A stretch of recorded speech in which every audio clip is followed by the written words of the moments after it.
नगर जिला कांग्रेस कमेटी के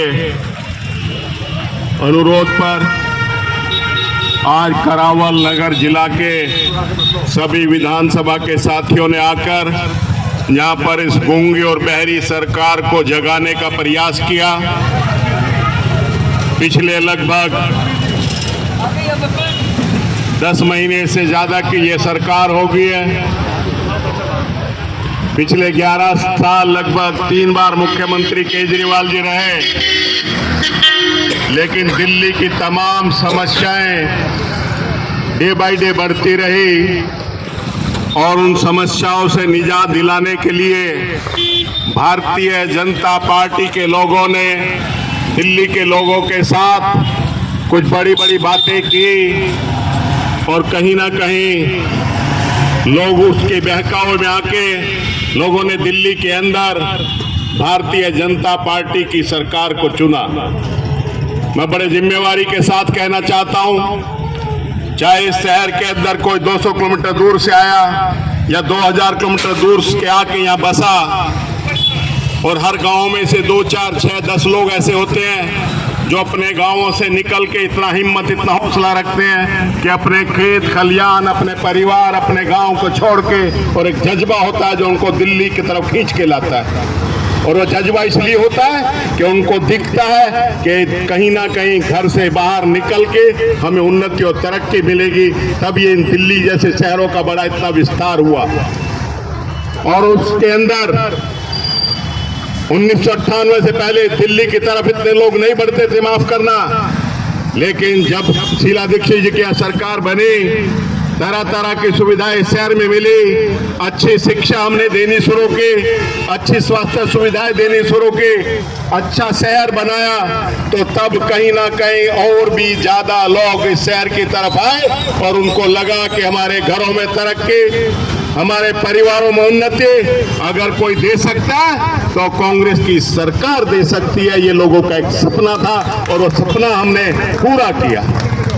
आज मैं इस बात को इसलिए बड़े गर्व के साथ कह सकता हूं, और साधारण से दिखने वाली श्रीमती शीला दीक्षित जी, जिसने दिल्ली के अंदर एक नहीं सैकड़ों कॉलेज बनाए, सैकड़ों नए स्कूल बनाए, और दिल्ली के स्कूलों में मात्र 7 लाख बच्चे पढ़ते थे, लेकिन इस तरह की नीति कांग्रेस की सरकार ने बनाई कि जब 2013 में हमारी सरकार गई तो दिल्ली के स्कूलों में 17 लाख बच्चे पढ़ते थे। ये कांग्रेस की उपलब्धि थी।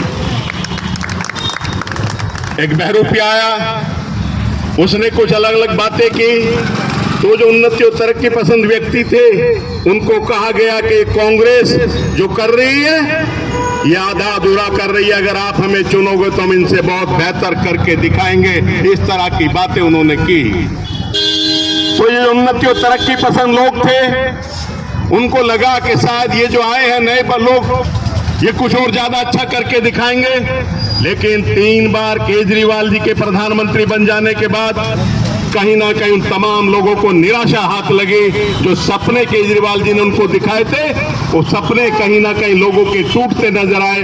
और ये बात मैं गर्व से इसलिए कह सकता हूं कि अभी 1 हफ्ता पहले कॉमनवेल्थ गेम जो दिल्ली के अंदर हुए थे, बहुत ही खूबसूरत गेम श्रीमती शीला दीक्षित जी और मनमोहन सिंह जी प्रधानमंत्री जी के नेतृत्व में हुए, लेकिन इन चोरों ने भारतीय जनता पार्टी और केजरीवाल एक जगह खड़े होते थे, हमारी सरकार को भ्रष्ट सरकार बताते थे, लेकिन 1 हफ्ता पहले कॉमनवेल्थ गेम की रिपोर्ट आई और सीबीआई ने कोर्ट को कहा कि हमने तमाम जांच करने के बाद कहीं एक भी अनियमितता नहीं पाई, लिहाजा इस केस को बंद किया जाए।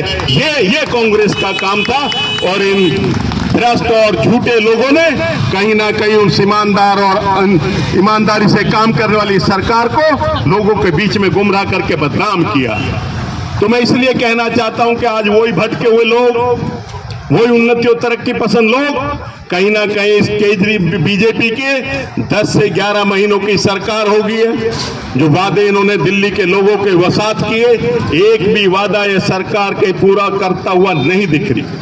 हमारे यहाँ बहुत सारी बहनें हमारे यहाँ धरने में शामिल हैं। आदरणीय प्रधानमंत्री जी ने जापानी पार्क के रामला ग्राउंड से बहुत बड़ी सभा की और उस सभा में कहा कि अगर दिल्ली के अंदर बीजेपी की सरकार बनवाओगे तो 8 मार्च 2025 को पूरी दुनिया में 8 मार्च को महिला दिवस के रूप में मनाया जाता है। हमारी सब बहनें बैंकों के साथ अपने अकाउंट लिंक करा लें और 8 मार्च को सबको 2500 रुपए मिलेगा। मैं बात इसलिए कहना चाहता हूं कि हमारे ये उन्नति और तरक्की पसंद बहनें, हमारी उन्नति तरक्की पसंद करने वाले भाई कहीं ना कहीं फिर उनके झांसे में आ गए और उन्होंने जो वादा किया, आज लगभग 11 महीने का समय हो गया, एक भी पैसा किसी के खाते में नहीं आया। ऐसी झूठी और निकम्मी ये सरकार है। तो महिलाओं के साथ धोखा। अभी हमारे साथी नौजवानों की बात कर रहे थे। नौजवानों को हम छात्रवृत्ति देते थे, दूसरी सुविधाएं देते थे, लेकिन उन्होंने और बड़ी बड़ी बातें कही कि जितने भी छात्र कोचिंग में तैयारी लेते हैं, मुखर्जी नगर में दूसरी जगहों पे यूपीएससी, एसएससी, सीजीएल की तैयारी करते हैं, उन सभी छात्रों को हम 15,000 रुपए देंगे। आज 1 साल हो गया, एक भी छात्र को इन्होंने 15,000 रुपए नहीं दिए। तो मैं ये बात इसलिए कहना चाहता हूं कि हमारे से पहले जो पीढ़ी थी, या मैं भी उस पीढ़ी का, पीके मिश्रा साहब, अशोक दुबे जी, फकीर चंद जी, हम बहुत, सुमित मलिक साहब उसी पीढ़ी के लोग हैं। लेकिन हमने इस शहर के अंदर अपने बुजुर्गों को और अपने साथ के लोगों को कहते हुए सुना कि भारतीय जनता पार्टी की करनी और कथनी में अंतर है, ये हम सुनते थे। तो वो जो अंतर है आज वो सुनने को नहीं मिलता।